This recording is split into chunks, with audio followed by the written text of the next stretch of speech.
Olá a todos, todas e todes, meu nome é Ariel, eu sou um integrante do PIBID História e eu vim falar um pouquinho sobre como foi a minha experiência com o PIBID nesse ano, sobre uma das intervenções, das regências que eu realizei com os alunos do ensino médio da Escola Estadual João Ramos Filho, no bairro Cabanas, em Mariana. Devido à pandemia,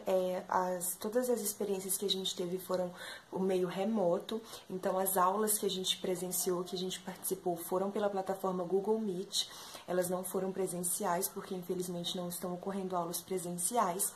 e eu tive a oportunidade de realizar algumas regências. E eu vou trazer aqui uma das regências que eu ministrei, que foi a respeito da lei do ventre livre e como a gente pode trabalhar essa lei como sendo uma forma de dominação dos corpos pretos, sobretudo dos corpos das mulheres, né? Então esse foi o tema que eu trouxe e foi o tema que eu apresentei para os meninos. Foi uma aula aberta para o primeiro, segundo e terceiro ano do ensino médio, ou seja, foi para todo o ensino médio, e eu trouxe um pouquinho da discussão de forma expositiva e no final eu abri para quem quisesse perguntar, fazer algum questionamento, fomentar algum debate, mas como o nosso tempo era curto, de um modo geral ficou sendo mais uma aula expositiva mesmo, no qual eu trouxe alguns aspectos que eu vou estar repassando aqui. O material didático que eu utilizei foi a apresentação de slides, sobretudo com imagens, alguns memes, algumas ferramentas didáticas para auxiliar na exposição do tema e também para mostrar, para contextualizar e para mostrar o que a lei dizia, como vocês vão ver agora.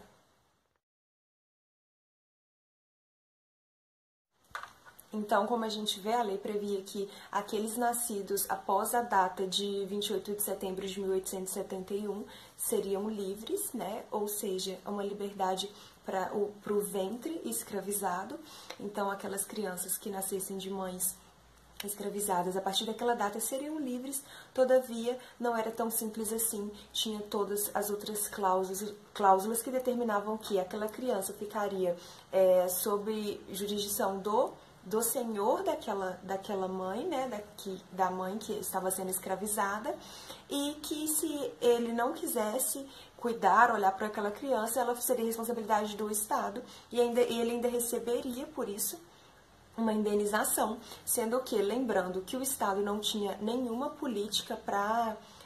cuidar daquelas crianças, filhos de escravizados, não tinha nenhuma política para acolher aquelas crianças, então elas se encontravam em situação de vulnerabilidade e eram deixadas marginalizadas ou simplesmente tinham que trabalhar até a maioridade, então nesse caso elas continuavam como sendo escravizadas até a maioridade da mesma forma.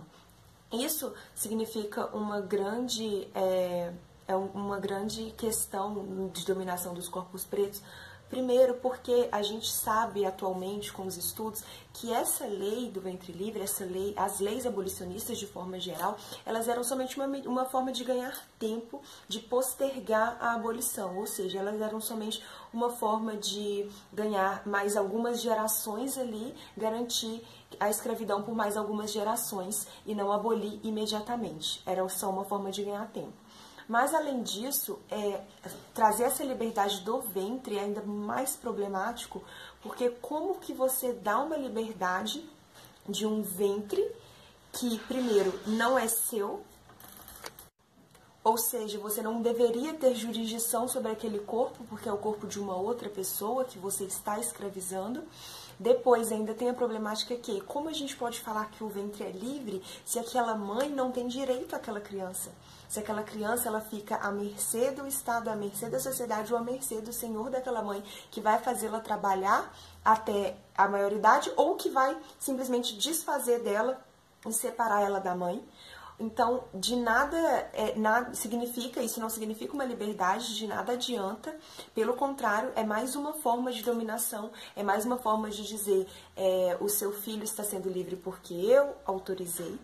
porque você não é livre, e mesmo assim ele é livre sobre essas determinadas condições que não são nada favoráveis. esse processo de dominação, né, ele vai promover uma política de negação do corpo preto, do corpo negro, e ao mesmo tempo ele vai limitar os lugares que ele pode ocupar, que esse sujeito pode ocupar. Ele vai criar um não lugar e ele vai gerar o que a gente chama hoje, né, de racismo estrutural, que é porque está estruturado ali na sociedade. A sociedade brasileira, tal qual a gente conhece hoje, ela foi estruturada nessas noções de subjugação do corpo preto. Então esse racismo ele foi sendo estruturado ali junto com a constituição da sociedade, junto com a criação da sociedade.